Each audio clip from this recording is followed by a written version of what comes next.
Thank you very much. Thank you very, very much. Wow. And thank you, Dana. Thank you, Kid Rock, sometimes referred to as Bob. And thank you, Lee, right from the beginning. Thank you very much. What a talent. What a beautiful, beautiful soul. Thank you. Friends, delegates, and fellow citizens, I stand before you this evening with a message of confidence, strength, and hope. 4 months from now, we will have an incredible victory, and we will begin the 4 greatest years in the history of our country. Together, we will launch a new era of safety, prosperity, and freedom for citizens of every race, religion, color, and creed. The discord and division in our society must be healed. We must heal it quickly. As Americans, we are bound together by a single fate and a shared destiny. We rise together or we fall apart. I am running to be president for all of America, not half of America, because there is no victory in winning for half of America. So tonight, with faith and devotion, I proudly accept your nomination for President of the United States. Thank you.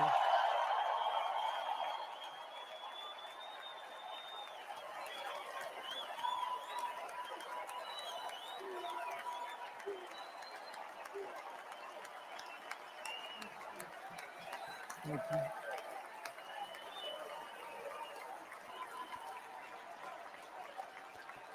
Thank you very much.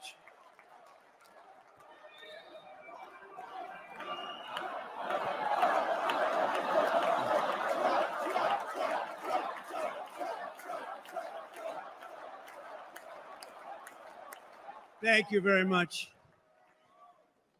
And we will do it right. We're going to do it right.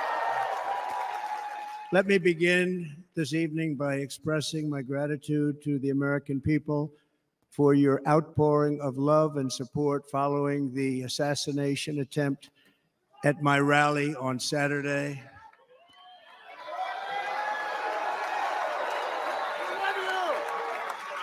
As you already know, the assassin's bullet came within a quarter of an inch of taking my life. So many people have asked me, what happened? Tell us what happened, please. And therefore, I will tell you exactly what happened, and you'll never hear it from me a second time because it's actually too painful to tell. It was a warm, beautiful day in the early evening in Butler Township in the great Commonwealth of Pennsylvania. Music was loudly playing, and the campaign was doing really well. I went to the stage and the crowd was cheering wildly. Everybody was happy. I began speaking very strongly, powerfully, and happily because I was discussing the great job my administration did on immigration at the southern border. We were very proud of it.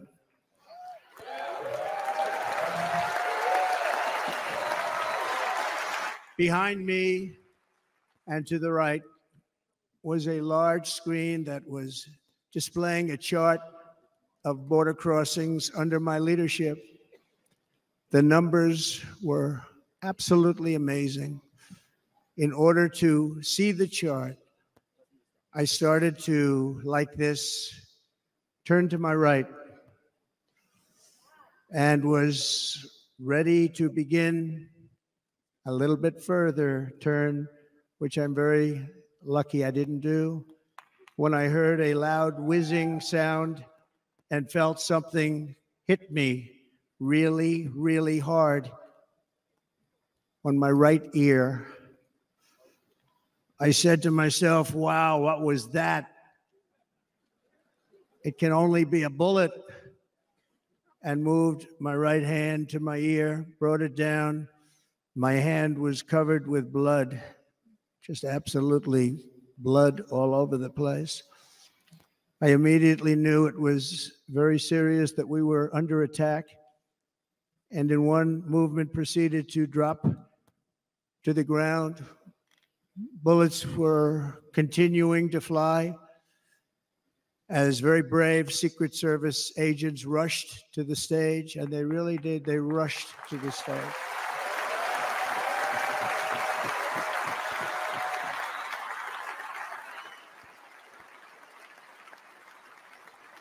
These are great people at great risk, I will tell you, and pounced on top of me so that I would be protected.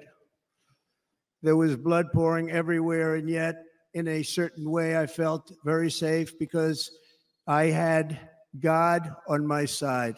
I felt that.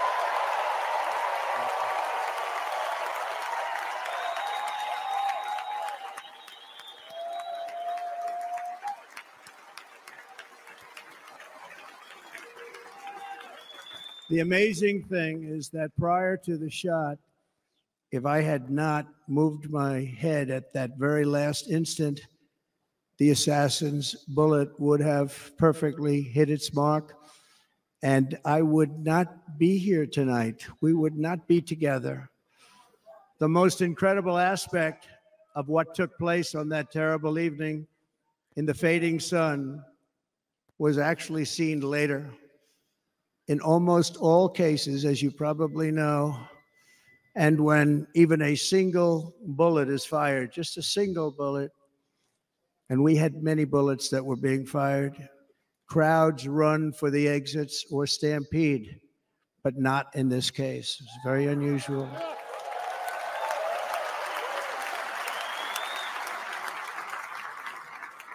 This massive crowd of tens of thousands of people stood by and didn't move an inch.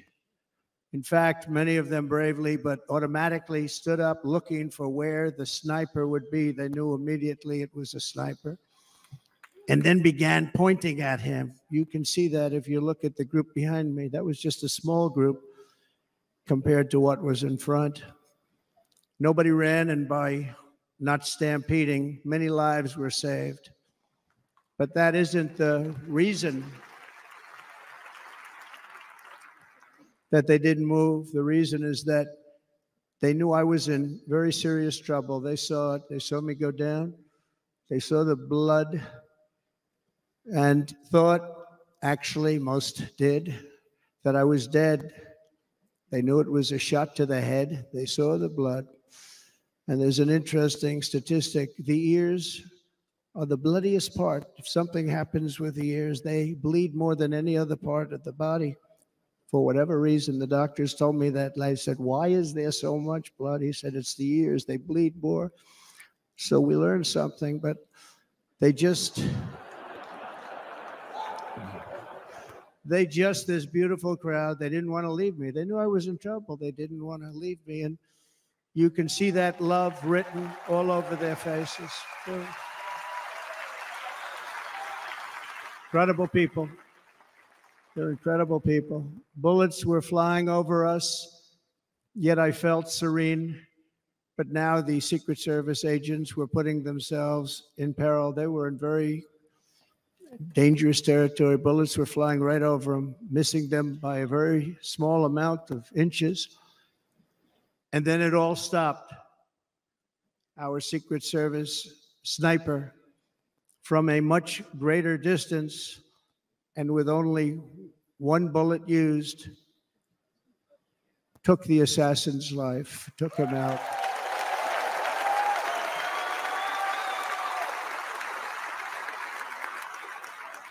I'm not supposed to be here tonight.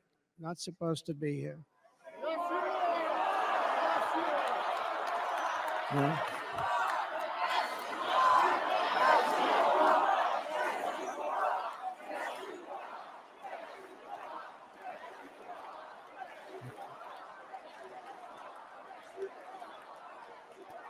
Thank you. But I'm not. And I'll tell you, I stand before you in this arena only by the grace of Almighty God.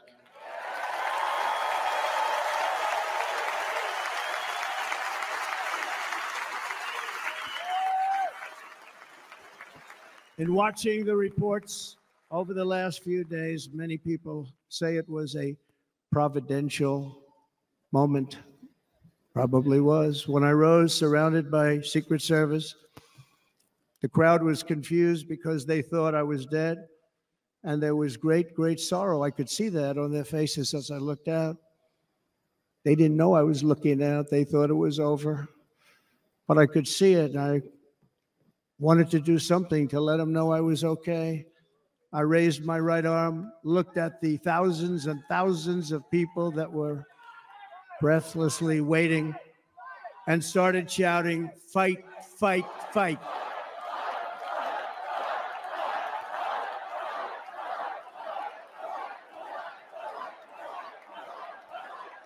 Thank you. Once my clenched fist went up, and it was high into the air. You've all seen that.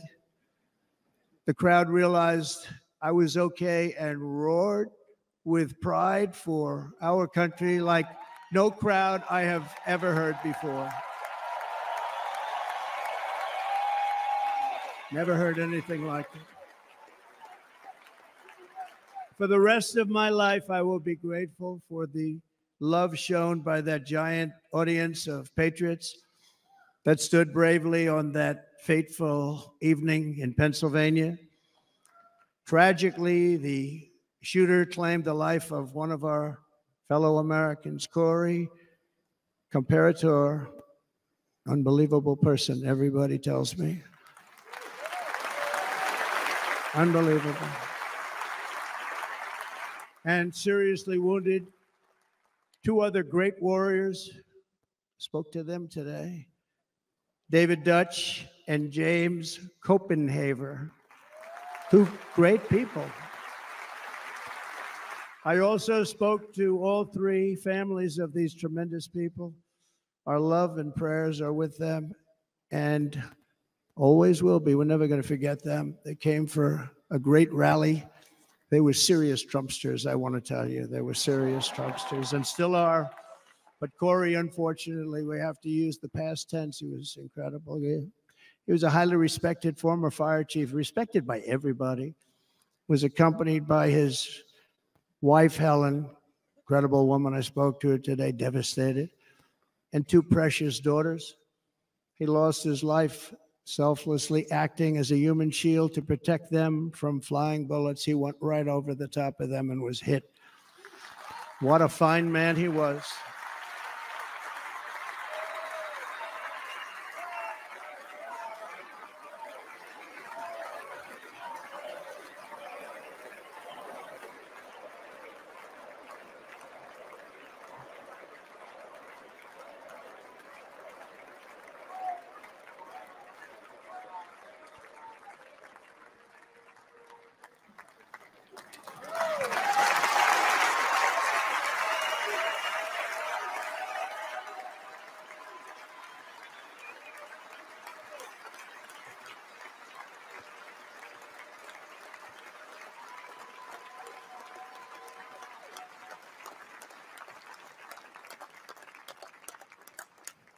I want to thank the fire department and the family for sending his helmet, his outfit, and it was just something, and they're going to do something very special when they get it. But we did something which cannot match what happened, not even close. But I am very proud to say that over the past few days, we've raised $6.3 million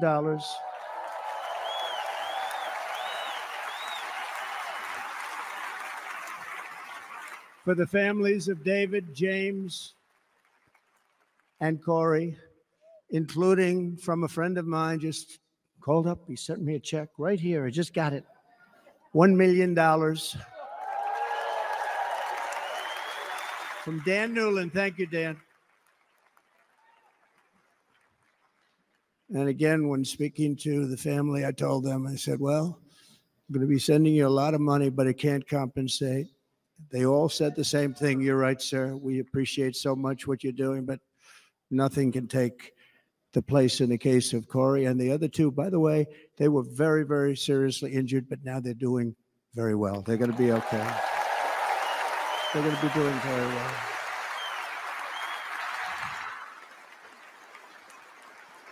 They're warriors. So now I ask that we observe a moment of silence in honor of our friend Corey.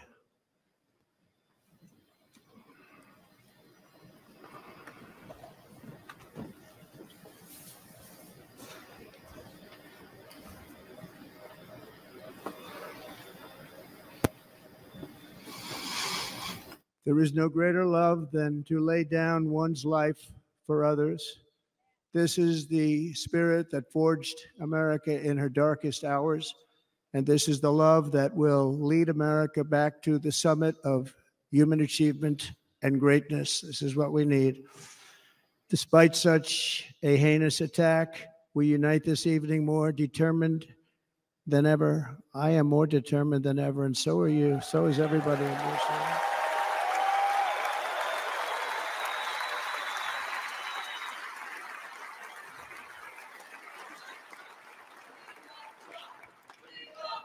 Thank you.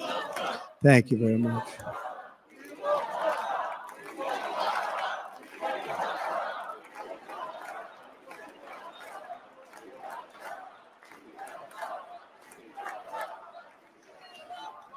Our resolve is unbroken and our purpose is unchanged to deliver a government that serves the American people better than ever before. Nothing will stop me in this mission because our vision is righteous and our cause is pure. No matter what obstacle comes our way, we will not break, we will not bend, we will not back down, and I will never stop fighting for you, your family, and our magnificent country.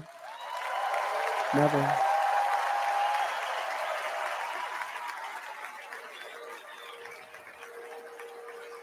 And everything I have to give with all of the energy and fight in my heart and soul, I pledge to our nation tonight. Thank you very much. I pledge that to our nation.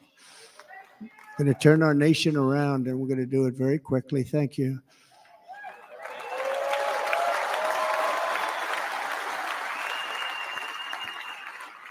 This election should be about the issues facing our country and how to make America successful, safe, free, and great again.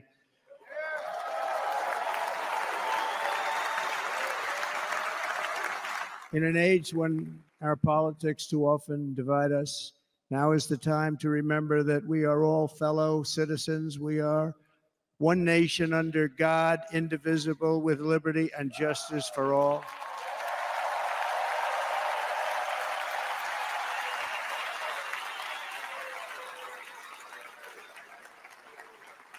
And we must not criminalize dissent or demonize political disagreement, which is what's been happening in our country lately at a level that nobody has ever seen before. In that spirit, the Democrat Party should immediately stop weaponizing the justice system and labeling their political opponent as an enemy of democracy. Especially since that is not true. In fact, I am the one saving democracy for the people of our country.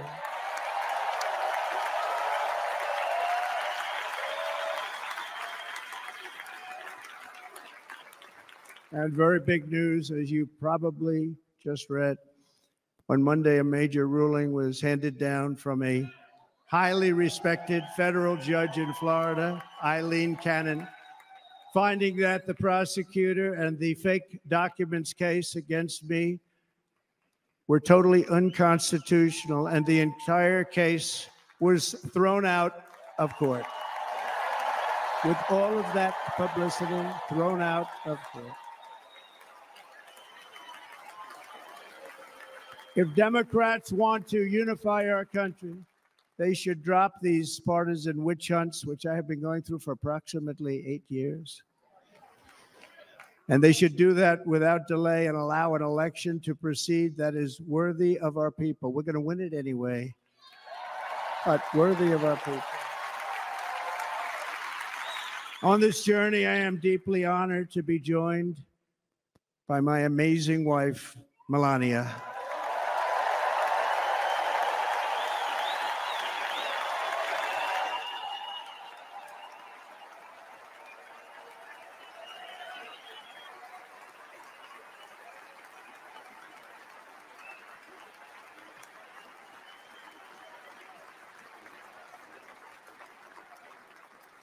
And Melania, thank you very much. You also did something really beautiful, a letter to America calling for national unity, and it really took the Republican Party by surprise. I will tell you, it was beautiful.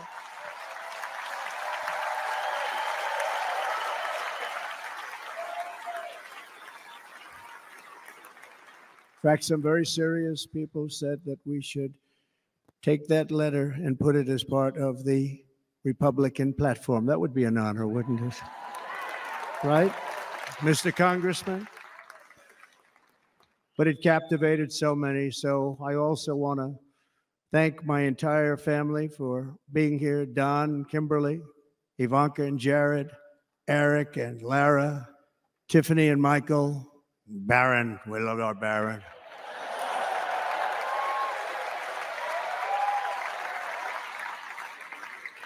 And of course, my 10 wonderful grandchildren. You saw a few of them up there on my lap before.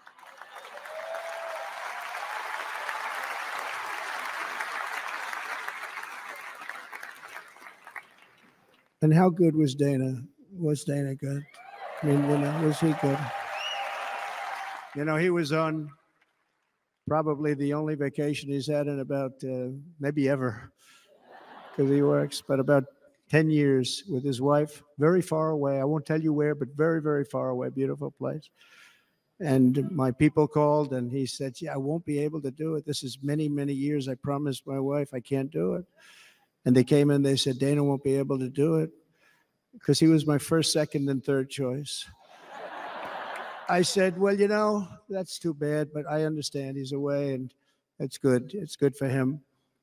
And that was it. About 30 minutes later, she came back in, sir, Dana just called, he's going to do it.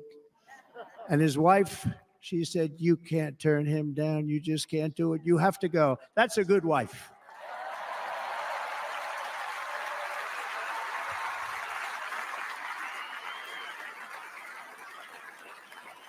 So he got on a plane. He got here a little while ago. Now he's going to get on the plane in a little while and he's going to go back home to his wife. But they're great. And I just want to thank her and him and their whole family because that's not easy. And Kid Rock, same thing. Called, he said, I want to be a part of it. I want to be a part because, Kid does his great song, big, big monster song. I had no idea. He became a friend of mine over the last 10 years.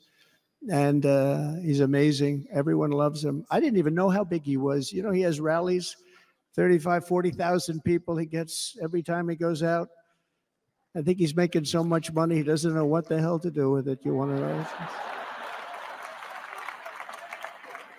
And then we have my other friend, and I've known him so long, and we took that song, and it was a big success, but we made that. I saw a chart of great songs to America. That was #1 on the chart recently, #1. So that's Lee Greenwood, a very special, beautiful person. He's a beautiful man. But they all wanted to be here. They called. And how about the Hulkster? How good was he? Is he up? Where is he? Boy, oh boy.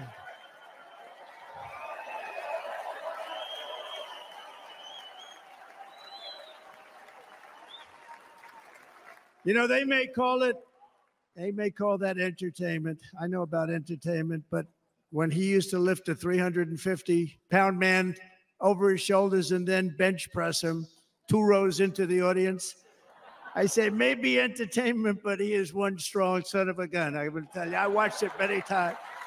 There aren't a lot of entertainers that can do that, right? You were fantastic. Thank you very much. Followed by Eric. What was that all about? Boy, that was good. I didn't want to really come up here.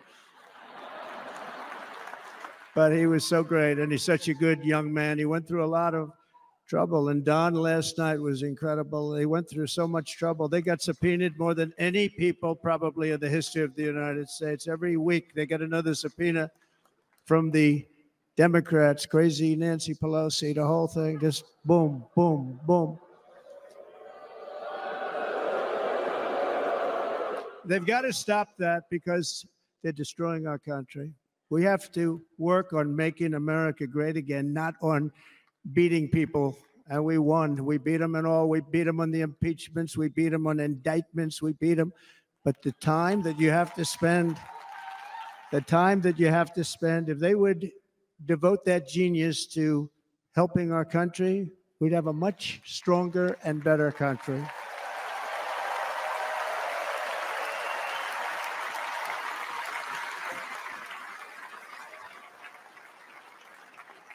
And Jason, the biggest star in country music. Jason, thank you for being here.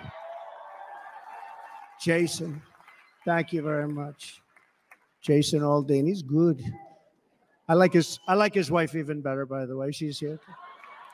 Thank you, Jason. But I'm thrilled to have a new friend and partner fighting by my side. The next Vice President of the United States, the current Senator from Ohio, J.D. Vance, and his incredible wife, Usha.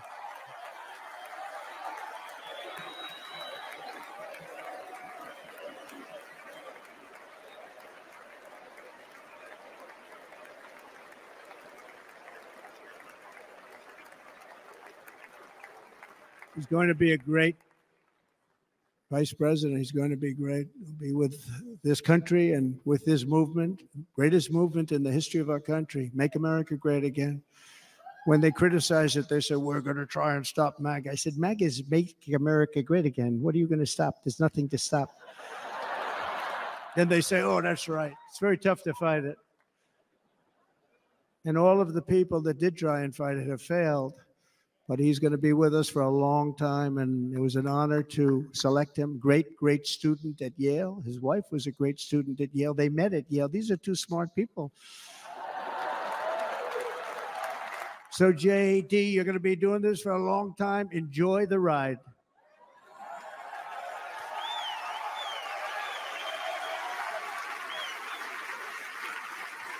And a very special thank you to the extraordinary people of Milwaukee and the great state of, oh, there they are. There they are. You are so easy to spot. And Green Bay's going to have a good team this year, right? They're going to have a good team. They're going to have a good team. Most of the audience doesn't like it, but it's true. You're going to have a very good team this year. And by the way, Wisconsin, we are spending over $250 million here, creating jobs and other economic development all over the place. So I hope you will remember this in November and give us your vote. I am trying to buy your vote. I'll be honest about that.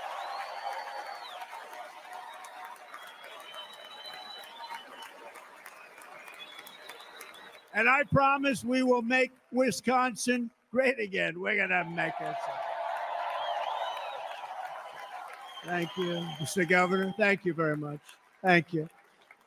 I'm here tonight to lay out a vision for the whole nation, to every citizen, whether you're a young or old man or woman, Democrat, Republican, or independent, black or white, Asian or Hispanic.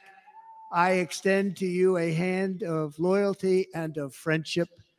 Together, we will lead America to new heights of greatness like the world has never seen before. We were right there in the first term. We got hit with COVID. We did a great job. Nobody knew what it was, but nobody's ever seen an economy pre-COVID. And then we handed over a stock market that was substantially higher than just prior to COVID. Coming in, did a great job. Never got credit for that. We got credit for the war and defeating ISIS and so many things, the great economy, the biggest tax cuts ever, the biggest regulation cuts ever, the creation of Space Force, the rebuilding of our military. We did so much. We did so much. Right to try. Right to try is a big deal. We got right to try. They were trying to get that for 52 years. Somebody's terminally ill, and hopefully there's nobody in this audience, but it does happen a lot. They're terminally ill and they can't use our new space age drugs and other things that we are way ahead. We have the greatest doctors in the world, the greatest laboratories in the world, and you can't do it. They've been trying to get that approved for 52 years. Wasn't that easy? The insurance companies didn't want to do it. They didn't want the risk. The labs didn't want to do it because if it didn't work, people are pretty far down the line toward death. They didn't want to do it. The doctors didn't want to have it on their records, so I got everybody into an office. 52 years they tried. Sounds simple, but it's not. And I got them to agree that somebody that needs it will, instead of going to Asia, Europe, or someplace, or if you have no money, going home and dying, just die. We got them to sign an agreement, agree to it, where they're not going to sue anybody. They're going to get all of this stuff. They're going to get it really fast. And what's happened is we're saving thousands and thousands of lives. It's incredible. Right to try. It's a great feeling. Under our leadership, the United States will be respected again. No nation will question our power. No enemy will doubt our might. Our borders will be totally secure. Our economy will soar. We will return law and order to our streets, patriotism to our schools, and importantly, we will restore peace, stability, and harmony all throughout the world. But to achieve this future, we must first rescue our nation from failed and even incompetent leadership. We have totally incompetent leadership. This will be the most important election in the history of our country. Under the current administration, we are indeed a nation in decline. We have an inflation crisis that is making life unaffordable, ravaging the incomes of working and low-income families, and crushing, just simply crushing our people like never before. They've never seen anything like it. We also have an illegal immigration crisis, and it's taking place right now as we sit here in this beautiful arena. It's a massive invasion at our southern border that has spread misery, crime, poverty, disease, and destruction to communities all across our land. Nobody's ever seen anything like it. Then there's an international crisis, the likes of which the world has seldom been part of. Nobody can believe what's happening. War is now raging in Europe and the Middle East. A growing specter of conflict hangs over Taiwan, Korea, the Philippines, and all of Asia. And our planet is teetering on the edge of World War III. And this will be a war like no other war because of weaponry. The weapons are no longer army tanks going back and forth shooting at each other. These weapons are obliteration. It's time for a change. This administration can't come close to solving the problems. We're dealing with very tough, very fierce people. They're fierce people. And we don't have fierce people. We have people that are a lot less than fierce, except when it comes to cheating on elections and a couple of other things. Then they're fierce. Then they're fierce.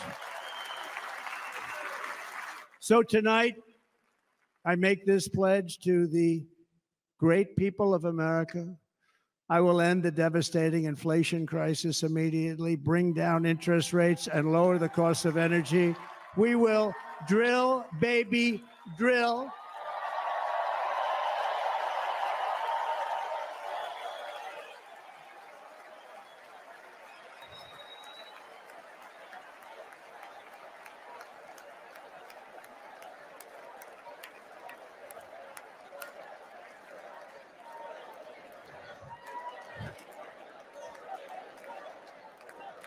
Can you believe what they're doing?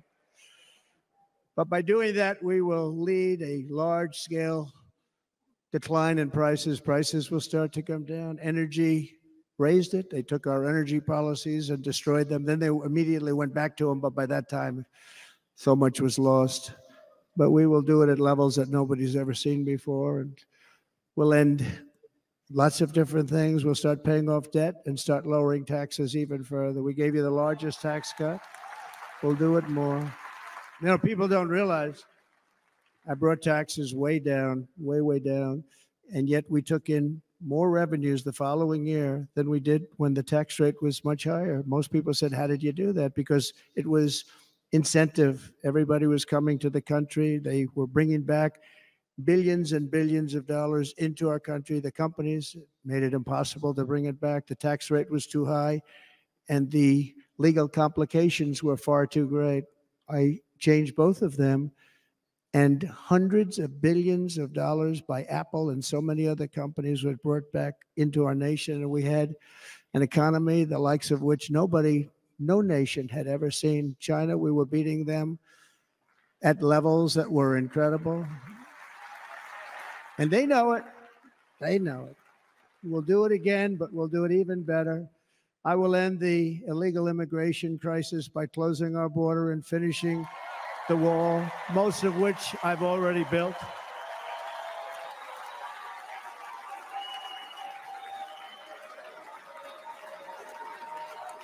On the wall, we were dealing with a very difficult Congress.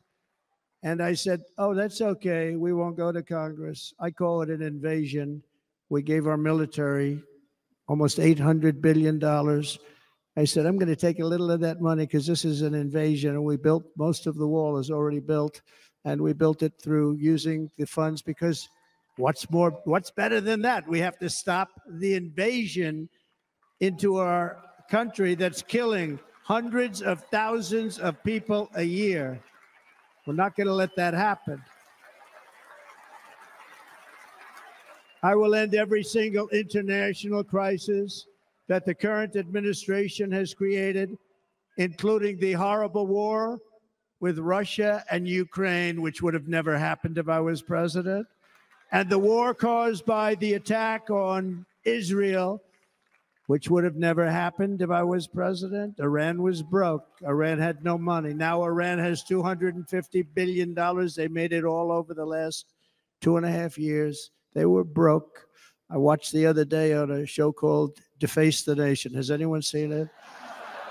And they had a congressman who was a Democrat say, well, whether you like him or not, Iran was broke dealing with Trump. I told China and other countries, if you buy from Iran, we will not let you do any business in this country, and we will put tariffs on every product you do send in of 100% or more.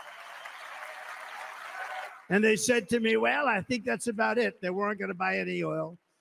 And they were ready to make a deal. Iran was going to make a deal with us. And then we had that horrible, horrible result that we'll never let happen again.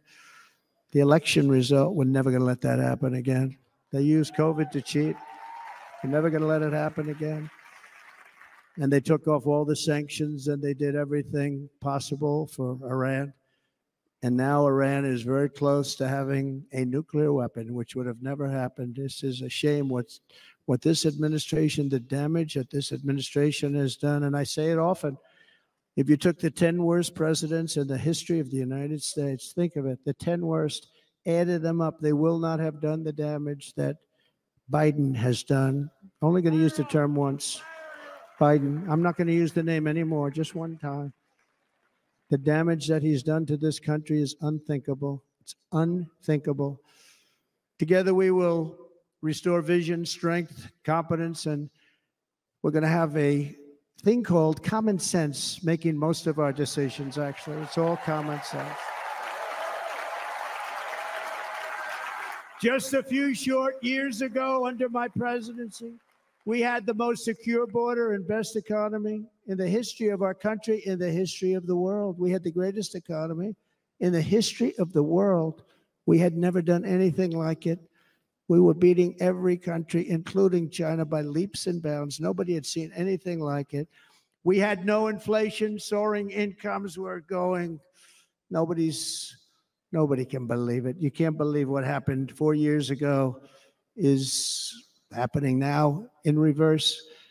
And the world was at peace. Inflation has been a killer for our country. No matter what you make it doesn't matter, because inflation is eating you alive. People that were putting away money, they were making great wages, the highest they've ever made, but they were putting away a lot of money. Now they are just being destroyed. They're not putting away anything. They're barely living. They're going into savings accounts.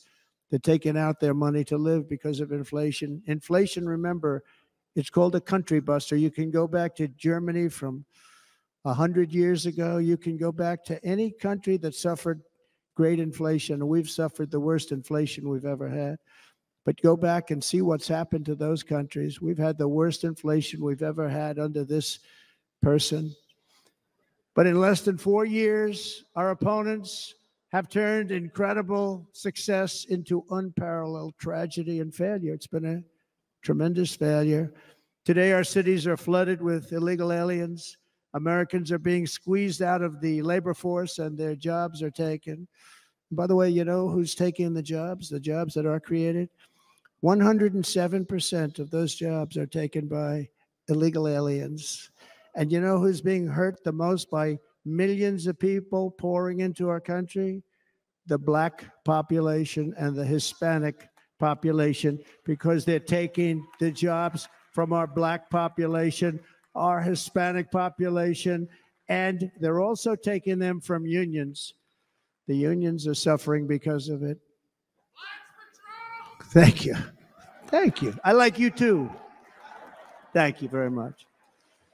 Inflation has wiped out the life savings of our citizens and forced the middle class into a state of depression and despair. That's what it is. It's despair and depression. We cannot and will not let this continue. Less than 4 years ago, we were a great nation, and we will soon be a great nation again. We're going to be a great nation again.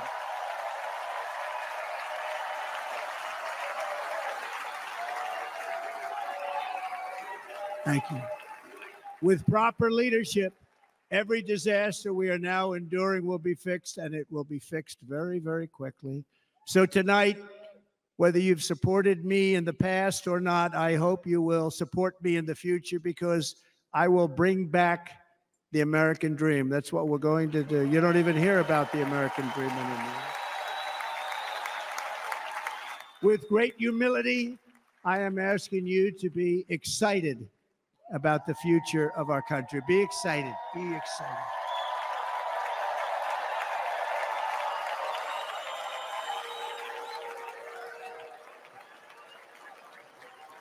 And by the way, the news reports, oh, look at all of those big networks. Look at them. They're all here. But every one of them has said this could be the most organized, best run, and most enthusiastic convention of either party that they've ever seen. Every single one.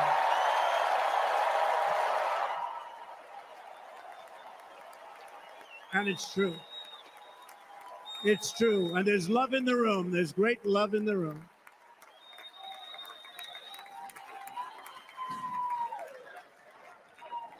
So I better finish strong. Otherwise, we'll blow it. And we can't let that happen. Now, this was great. All of the great people that spoke, and everybody hit a home run. I mean, there's not one that I can think of where I said, oh, gee, that wasn't great. Every single person. I refuse to be the only one. Don't do that to me. They're already getting ready. See, I gave them an idea.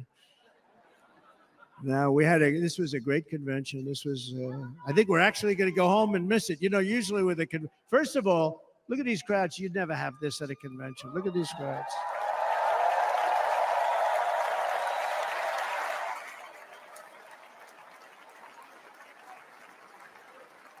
Love. It's about love. This week, the entire Republican Party has formally adopted an agenda for America's renewal, and you saw that agenda. And it's very short compared to the long, boring, meaningless agendas of the past, including the Democrats. They write these things that are hundreds of pages long, and they never read them after they're done. In their case, fortunately, they don't read them because they're pretty bad. It's a series of bold promises that we will swiftly implement when you give us a Republican House And Mr. Speaker, thank you very much. We have our great Speaker of the House with us tonight. Mr. Speaker, thank you very much. Thank you. A Republican Senate, we have many senators here. And send me back to our beautiful White House just a few short months from now. We're talking about just months. It can't come fast enough. We have to get it done. First, we must get economic relief to our citizens. Starting on day one, we will drive down prices and make America affordable again. We have to make it affordable. It's not affordable. People can't live like this. Under this administration, our current administration, groceries are up 57%, gasoline is up 60 and 70%, mortgage rates have quadrupled. And the fact is, it doesn't matter what they are because you can't get the money anyway. You can't buy houses. Young people can't get any financing to buy a house. The total household costs have increased an average of $28,000 per family under this administration. Republicans have a plan to bring down prices and bring them down very, very rapidly. By slashing energy costs, we will in turn reduce the cost of transportation, manufacturing, and all household goods. So much starts with energy. And remember, we have more liquid gold under our feet than any other country by far. We are a nation that has the opportunity to make an absolute fortune with its energy. We have it, and China doesn't. Under the Trump administration, just 3.5 years ago, we were energy independent, but soon we will actually be better than that. We will be energy dominant and supply not only ourselves, but we will supply the rest of the world with numbers that nobody has ever seen, and we will reduce our debt, $36 trillion. We will start reducing that, and we will also reduce your taxes still further. Next, and by the way, they want to raise your taxes 4 times. Think of it. And all my life, I grew up watching politicians. I always loved politics. I guess I was on the other side. I'd watch and they were always talking about, we will give you a tax cut. We will give you a tax cut. My whole life, I was watching, I will give you a tax cut, right, Mr. Congressman? That's all they talked about. This is the only administration that said, we're going to raise your taxes by 4 times what you're paying now, and people are supposed to vote for them? I've never heard it. You're paying too much. We're going to reduce your taxes still further. We gave you the biggest one, as I said. We're going to give you more, and it's going to lead to tremendous growth. We want growth in our country. That's what's going to pay off our debt.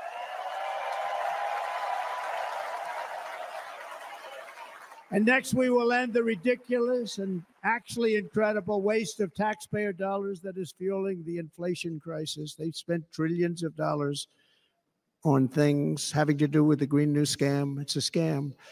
And that's caused tremendous inflationary pressures in addition to the cost of energy.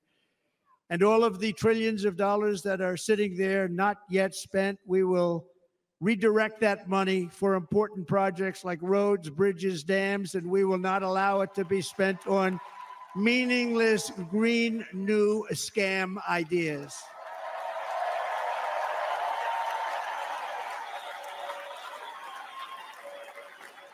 And I will end the electric vehicle mandate on day one.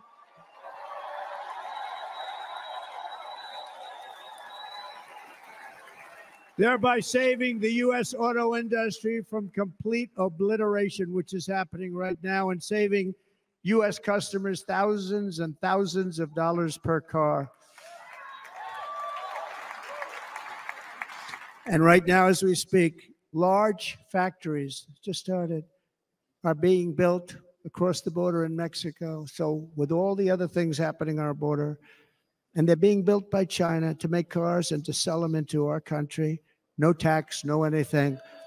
The United Auto Workers ought to be ashamed for allowing this to happen. And the leader of the United Auto Workers should be fired immediately. And every single auto worker, union and non-union, should be voting for Donald Trump, because we're going to bring back car manufacturing, and we're going to bring it back fast.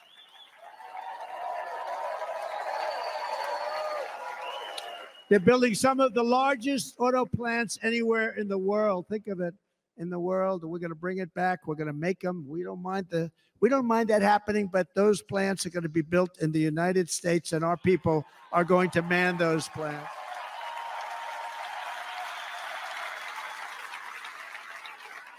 And if they don't agree with us, we'll put a tariff of approximately 100 to 200% on each car, and they will be unsellable in the United States. We have long been taken advantage of by other countries.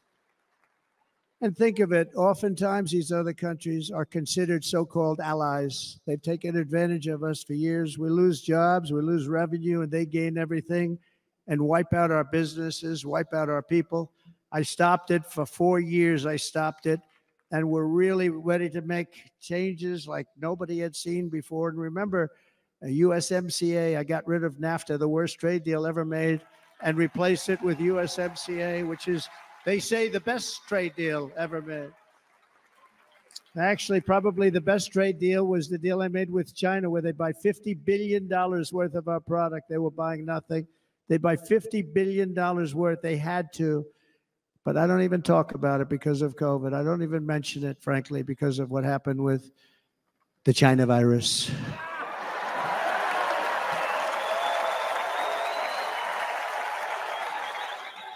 We will not let countries come in, take our jobs, and plunder our nation. They come and do that. They plunder our nation. The way they will sell their product in America is to build it in America. Very simple. Build it in America and only in America.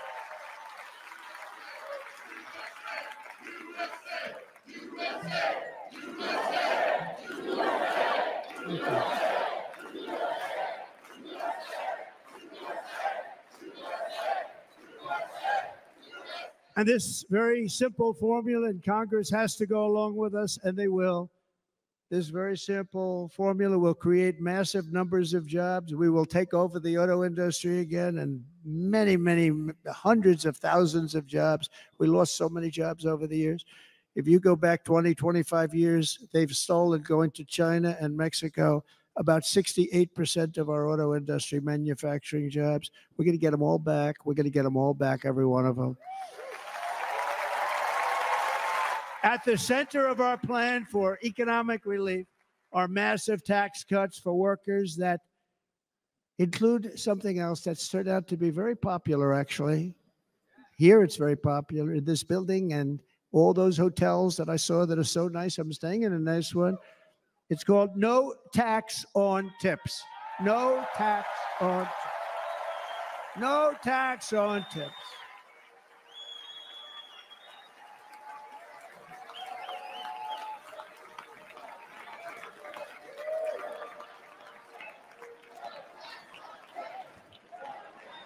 I got that by having dinner recently in Nevada, where we're leading by about 14 points. Hello.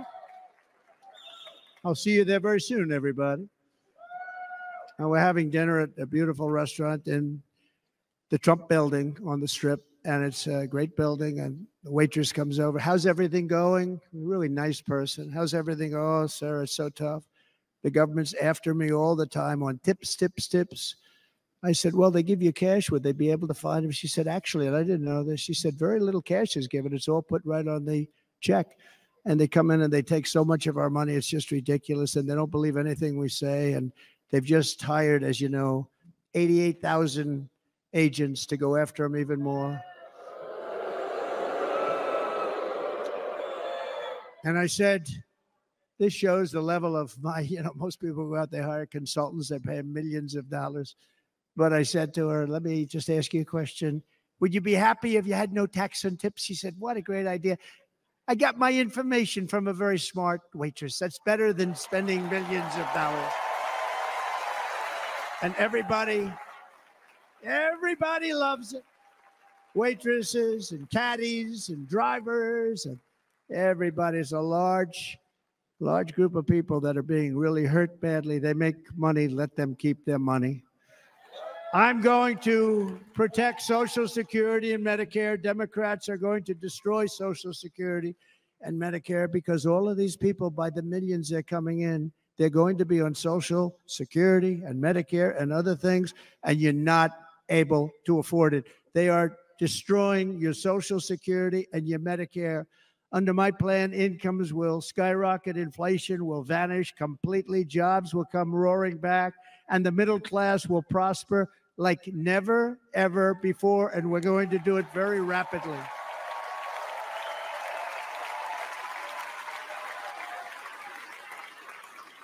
But no hope or dream we have for America can succeed unless we stop the illegal immigrant invasion, the worst that's ever been seen anywhere in the world. There's never been an invasion like this anywhere. Third world countries would fight with sticks and stones not to let this happen.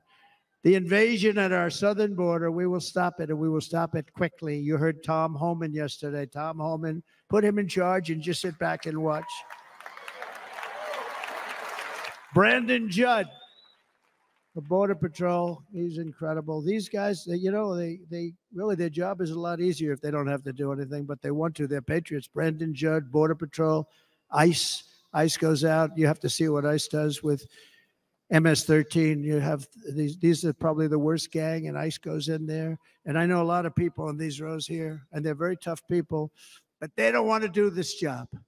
They'll go into a pack of MS-13 killers. They're the worst, probably the worst gangs in the world. We have thousands of them. I moved thousands and thousands out in my 4 years. We moved them out, and it was a pleasure. But ICE would go right into a pack of these killers, and you see fists flying, you see everything flying, and then they take them. They put them in a paddy wagon. They take them back, and they get them out of our country. And the other countries weren't accepting them back. And I called up, and I said, tell them that we're not giving them economic aid anymore. And the next day, I got calls from all of these countries that were terminated. Billions of dollars we spend on economic aid to countries that does us, frankly, no good. And the next day, I was called by everybody. I couldn't take all the calls. Sir, what's the problem? I said, you won't take your killers back that you sent in caravans into America. You won't take them back. Well, sir, if you'd like us to, we would give very serious consideration to doing that. And within 24 hours, they were being taken back. For years and years, when I first came in, they said President Obama tried to get him to go back, and they wouldn't accept him. They'd put planes on the runway so you couldn't leave the plane. They'd close the road so you couldn't take the buses. They'd all have to turn back. As soon as I said no more economic aid of any kind to any country that does that, they called back and they said, sir, it would be our great honor to take MS-13. We love them very much. We love them very much, sir. We'll take them back. At the heart of the Republican platform is our pledge to end this border nightmare and fully restore the sacred and sovereign borders of the United States of America. And we're going to do that on day one.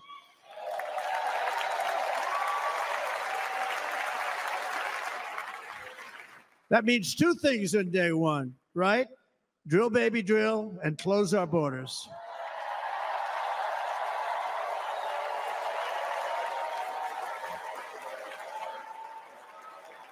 And by the way, and I think everybody as a Republican, as a patriot in this room, and most Democrats, we want people to come into our country, but they have to come into our country legally. Legally. Less than 4 years ago, I handed this administration the strongest border in American history. But you can see on the chart that saved my life, that was the chart that saved my life. I said, look it, I'm so proud of it. I think it's one of the greatest. It was done by the Border Patrol, one of the greatest charts I've ever seen. It showed everything just like that. You know the chart. Oh, there it is. That's pretty good. Wow. Last time I put up that chart, I never really got to look at it.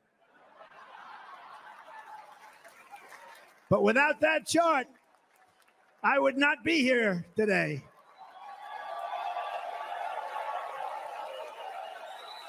Never got to look at it.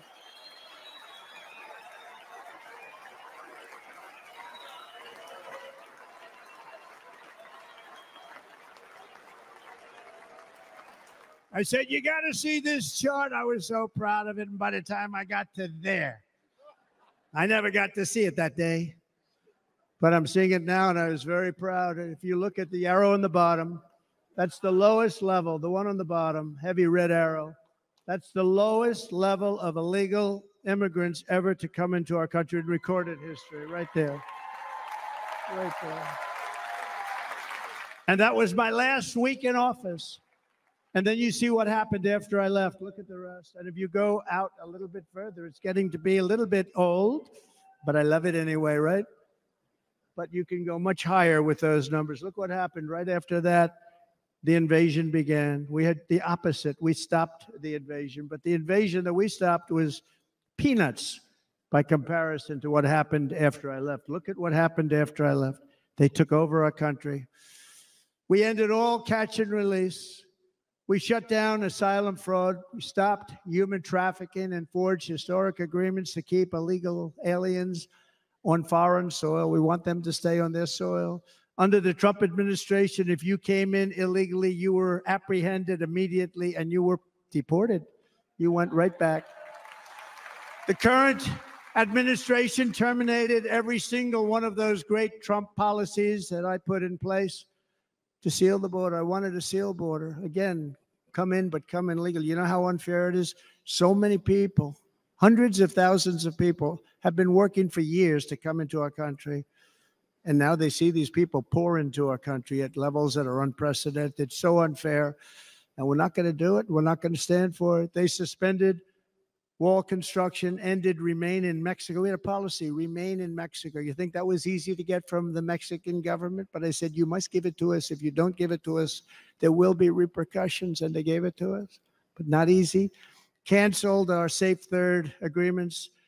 Demolished Title 42, implemented nationwide catch and release. That's catch and release, where we catch them and release them into our country.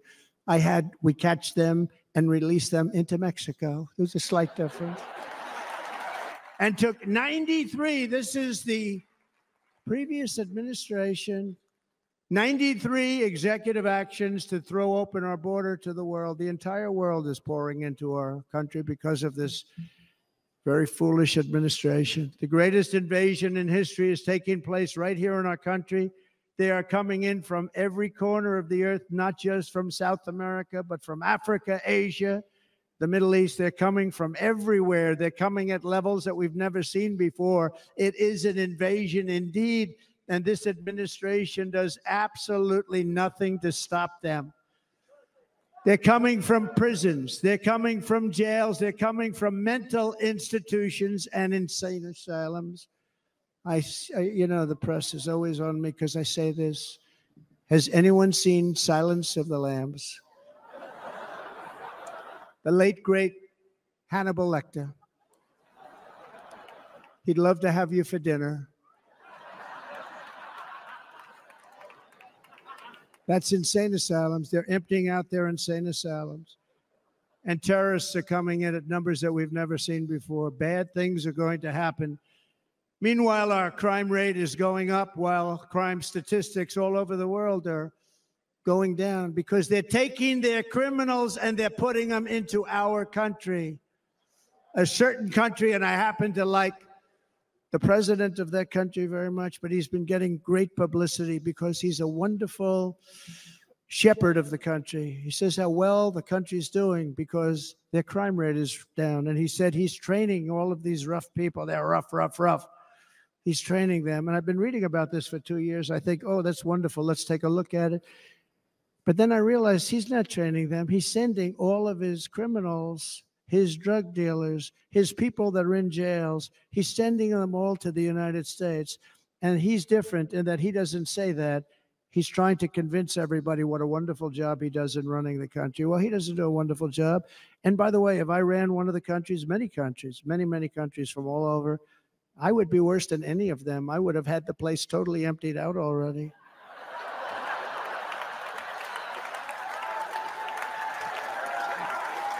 But we become a dumping ground for the rest of the world, which is laughing at us. They think we're stupid. And they can't believe that they're getting away with what they're getting away with, but they're not going to be getting away with it for long. That's what I can tell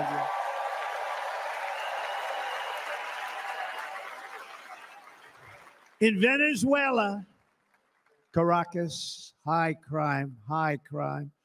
Caracas, Venezuela, really a dangerous place, but not anymore. Because in Venezuela, crime is down 72%. In fact, if they would ever win this election, I hate to even say that, we will have our next Republican convention in Venezuela because it will be safe. Our cities will be so unsafe, we won't be able. We will not be able to have it there. In El Salvador, murders are down by 70%. Why are they down? Now, he would have you convinced that because he's trained murderers to be wonderful people. No. They're down because they're sending their murderers to the United States of America. This is going to be very bad. And bad things are going to happen, and you're seeing it happen all the time. That's why, to keep our families safe, the Republican platform promises to launch the largest deportation operation in the history of our country. Even larger than that of President Dwight D. Eisenhower from many years ago. You know, he was a moderate, but he believed very strongly in borders. He had the largest deportation operation we've ever had. Just recently, I spoke to the grieving mother of Jocelyn Nungary, a wonderful woman, a precious 12-year-old girl from Houston who last month was tied up, assaulted, and strangled to death after walking to the convenience store just a block away from her house. Her body was dumped near the side of the road in a shallow creek, found by some onlookers who couldn't believe what they had witnessed. Charged with Jocelyn's heinous murder are 2 illegal aliens from Venezuela who came across our border, were in custody, and were then released into the country by this horrible, horrible administration that we have right now. I also met recently with the heartbroken mother and sister of Rachel Morin. Rachel was a 37-year-old mom of 5 beautiful children who was brutally raped and murdered while out on a run. She wanted to keep herself in good shape. It was very important to her. She was murdered. The monster responsible first killed another woman in El Salvador before he was led into America by the White House. This White House let them in. He then attacked a 9-year-old girl and her mother in a home invasion in Los Angeles before murdering Rachel in Maryland. Traveled all throughout the country, doing tremendous damage. Rachel's mother will never be the same. I spent time with her. She will never be the same.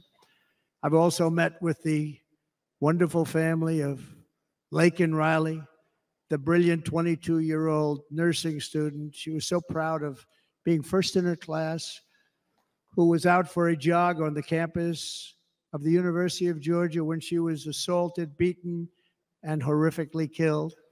Yet another American life was stolen by a criminal alien set free by this administration. And these were incredible people we're talking about. These were incredible people who died. Tonight, America, this is my vow. I will not let these killers and criminals into our country.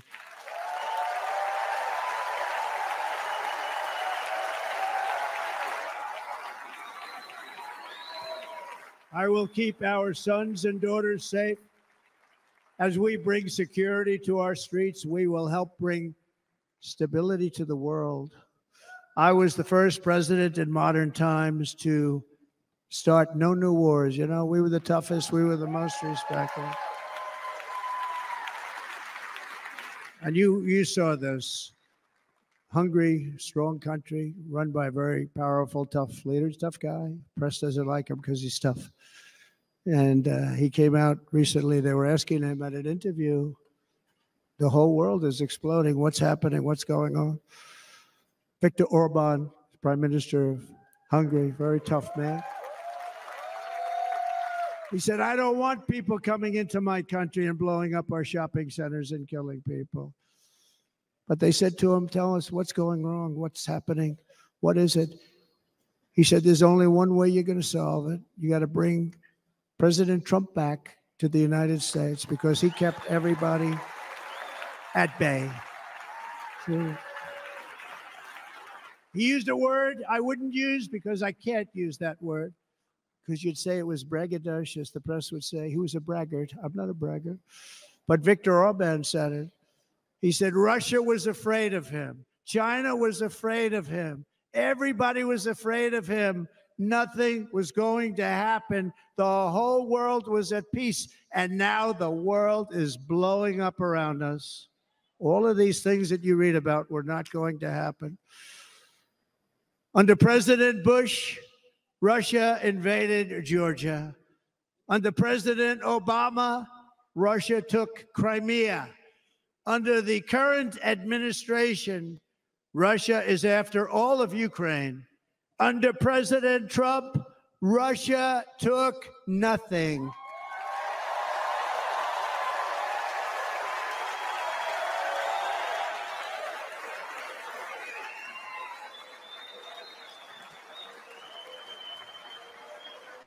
We defeated 100% of ISIS in Syria and Iraq, something that was said to take 5 years, sir. It'll take 5 years, sir.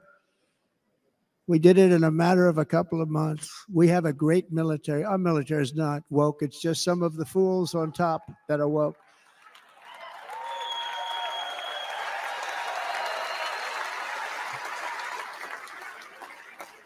I got along very well. North Korea, Kim Jong-un, I got along very well with him. The press hated when I said that. How could you get along with him? Well, you know, it's nice to get along with somebody who has a lot of nuclear weapons or otherwise, isn't it? See, in the old days, they'd say, that's a wonderful thing. Now they say, how could you possibly do that? But no, I got along with them, and we stopped the missile launches from North Korea. Now North Korea is acting up again, but when we get back, I get along with him. He'd like to see me back, too. I think he misses me, if you want to know the truth. Our opponents inherited a world at peace and turned it into a planet of war. We're in a planet of war. Look at that attack on Israel. Look at what's happening with Ukraine. The cities are just bombed out. How can people live like that where buildings, massive buildings, are falling to the ground? It began to unravel with the disastrous withdrawal from Afghanistan, the worst humiliation in the history of our country. We have never had a humiliation like that. 13 heroic U.S. service members were tragically and needlessly killed. 45 others were horrifically wounded. Nobody ever talks about them. No arms, no legs, face explosions, horrifically wounded. And by the way, we have a man in this room who's running for the U.S. Senate from a great state, Nevada, named Sam Brown, who paid the ultimate price. Thank you, Sam. Thank you, Sam. Thank you. He paid the biggest price probably ever paid by anybody that is running for office, and I think he's going to do great. He's running against a person that is not good, not respected, a total lightweight. But Sam, I think, paid, really, we were talking about it with some of the senators that are working so hard for Sam, but he paid the biggest price of any senator ever to run for the Senate. I don't think anybody's ever what he did. He was a real hero, a really great person. And he's running, and I hope that everybody gets out and votes for Sam Brown.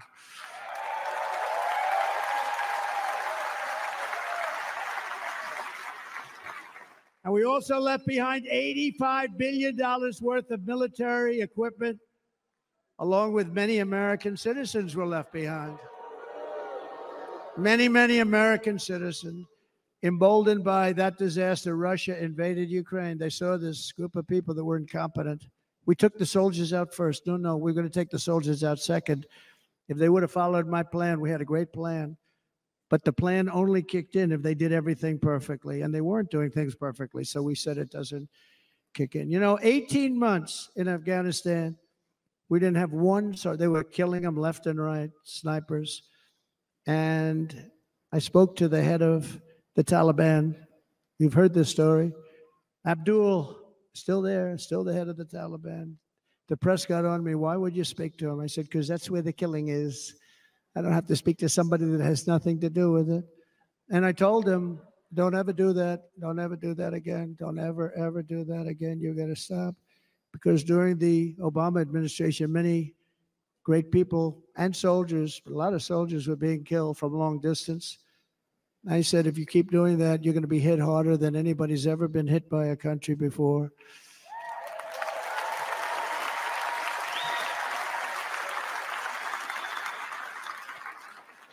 And he said, I understand, Your Excellency. He called me Your Excellency. I wonder if he calls the other guy Your Excellency. I doubt it. The other guy gave him everything. I mean, what kind of a deal was that? He walked out, gave him everything. You know that right now Afghanistan is one of the largest sellers of weapons in the world? They're selling the brand new, beautiful weapons that we gave them. But think of it. He actually said to me, but why do you show me a picture of my home? I said, you'll have to ask your people or one of your wives.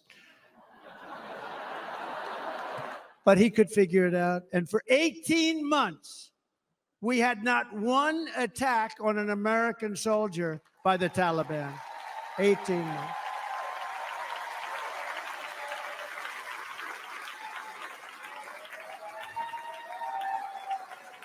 And then we had that horrible day where soldiers were killed. I was not there because of a ridiculous election.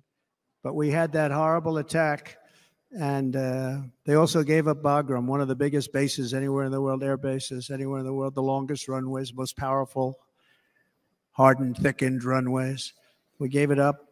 And I liked it not because of Afghanistan. I liked it because of China. It's 1 hour away from where China makes their nuclear weapons. And you know who has it now? China has it now. We were keeping that. And now China is likewise circling Taiwan, and Russian warships and nuclear submarines are operating 60 miles off the coast in Cuba. Do you know that? No, the press refuses to write about it. If that were me running this country and we had nuclear submarines in Cuba, I will tell you that headlines every day would be, what's wrong with our president? You don't even hear this. You're not hearing about this. Russia has nuclear submarines and warships 60 miles away, Mr. Congressman, from Miami, by the way, happens to be here. Correct? In Cuba. And that would not be stood for if it were somebody else. They don't want to mention it, but now maybe they will. And the entire world, I tell you this, we want our hostages back, and they better be back before I assume office, or you will be paying a very big price.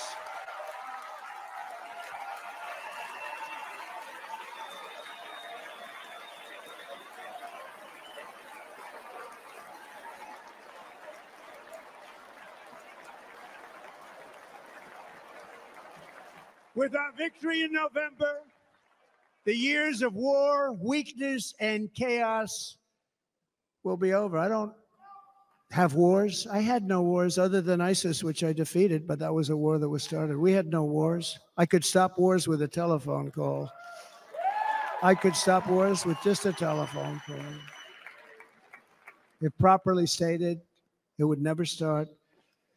We will replenish our military and build an Iron Dome missile defense system to ensure that no enemy can strike our homeland.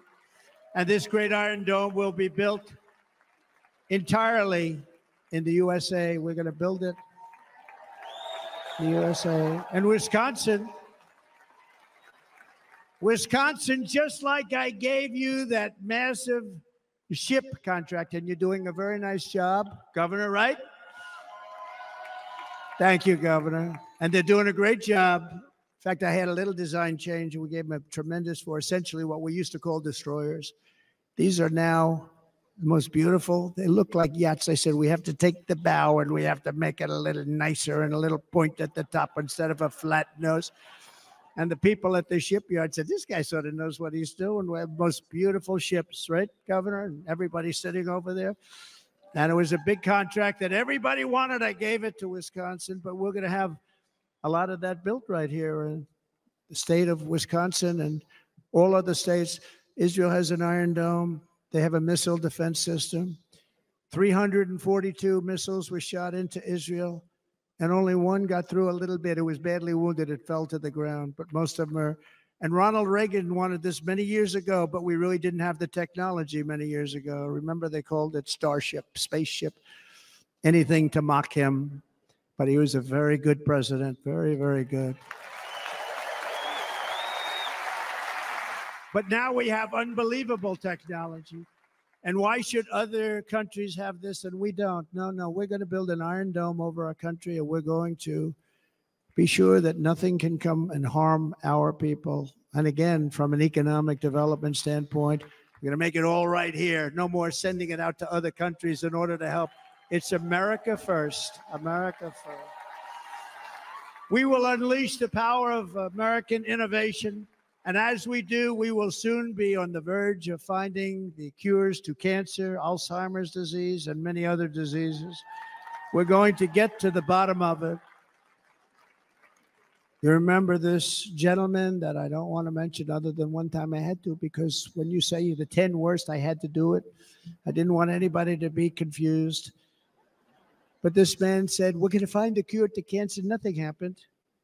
We're going to get to the cure for cancer and Alzheimer's and so many other things. We're so close to doing something great. But we need a leader that will let it be done. We will not have men playing in women's sports. That will end immediately.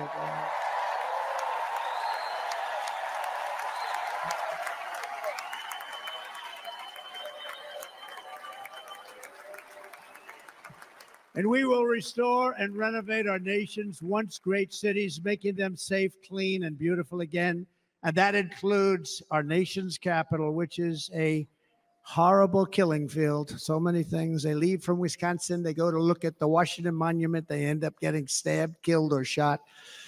We will be very soon very proud of our capital, again, Washington, D.C.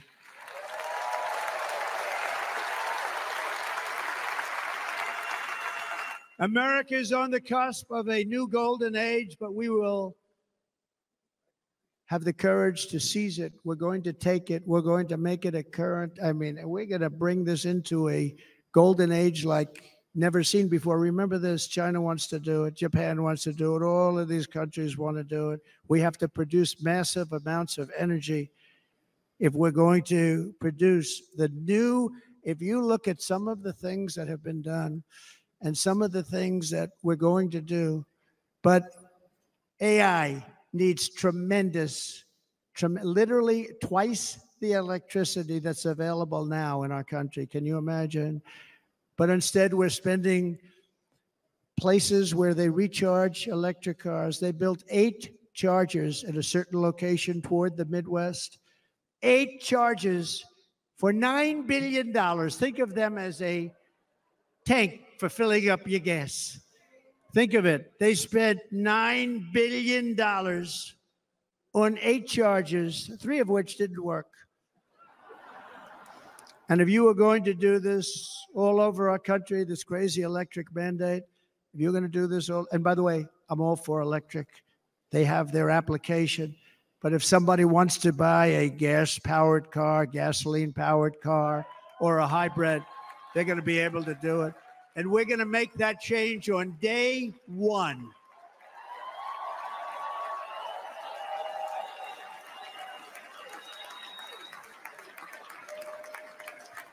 So to conclude, just a few short days ago, my journey with you nearly ended. We know that. And yet, here we are tonight, all gathered together, talking about the future, promise, and a total renewal of a thing we love very much. It's called America. We live in a world of miracles. None of us knows God's plan or where life's adventure will take us. I want to thank Franklin Graham for being here tonight. He's an outstanding man. He wrote me a note recently. I have a lot of respect for him. Sir, I love your storytelling. I think it's great in front of these big rallies. But, sir, please do me one favor. It won't make any difference. Please don't use any foul language.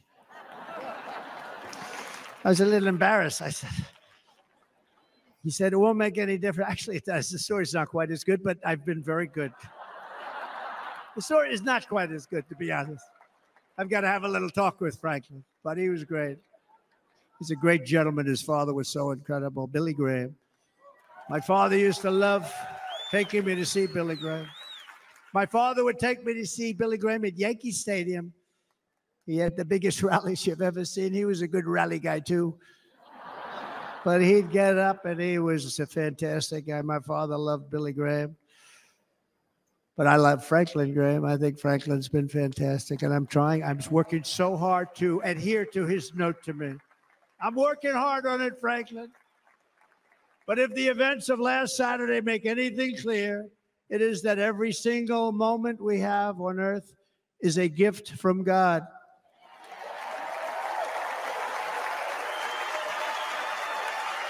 We have to make the most of every day for the people and for the country that we love.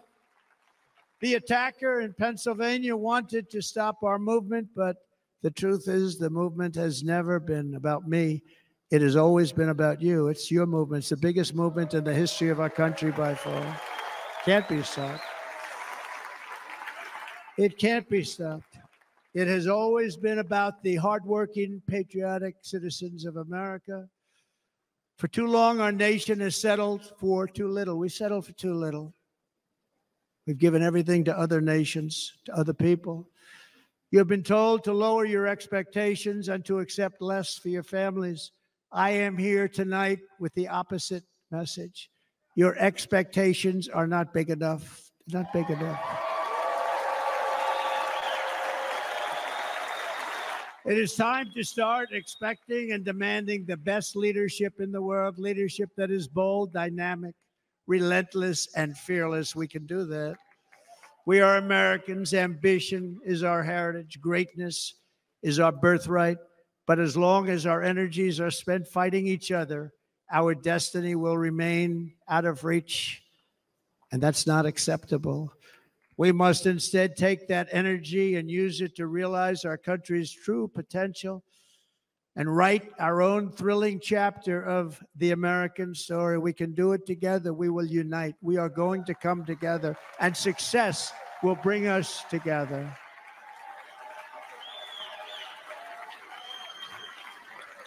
It is a story of love, sacrifice, and so many other things.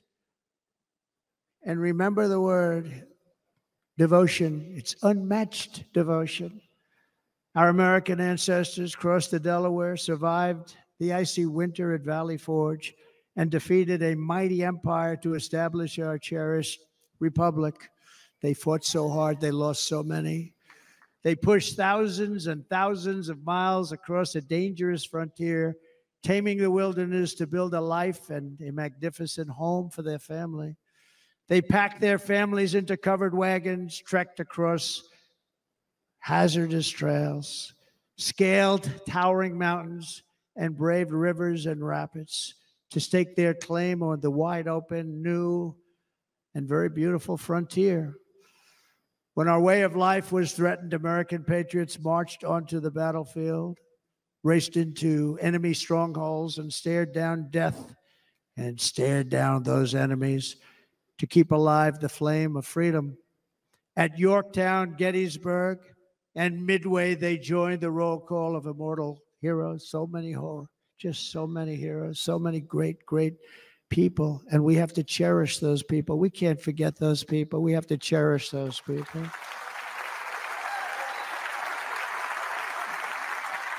And building monuments to those great people is a good thing, not a bad thing. They saved our country. No challenge was too much. No hardship was too great. No enemy was too fierce. Together, these patriots soldiered on and endured, and they prevailed because they had faith in each other, faith in their country, and above all, they had faith in their God.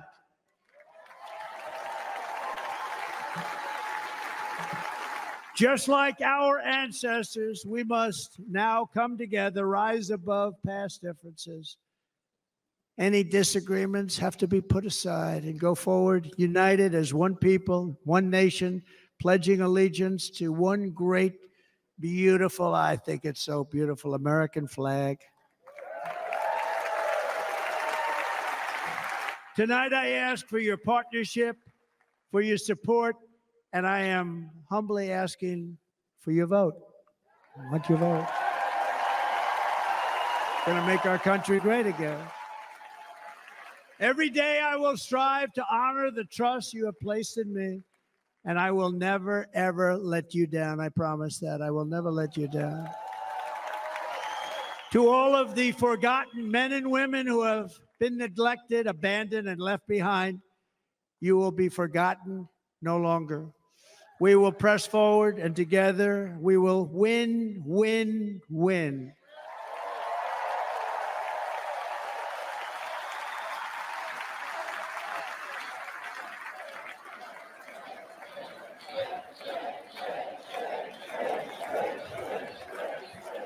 Win, win, win, win, win, win.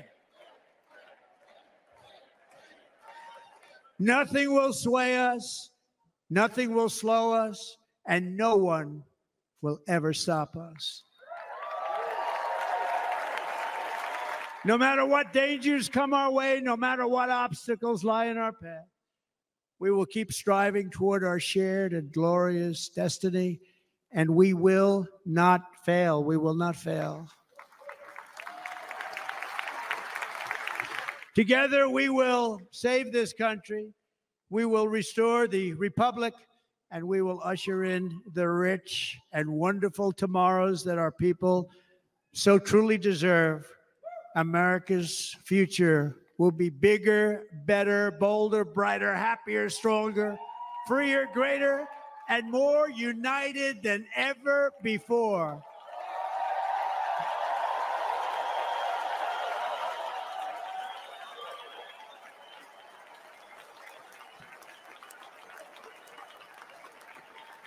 And quite simply put, we will very quickly make America great again. Thank you very much. Thank you very much, Wisconsin. God bless you. God bless you, Wisconsin, and God bless the United States of America, our great country. Thank you very much, everybody. Thank you.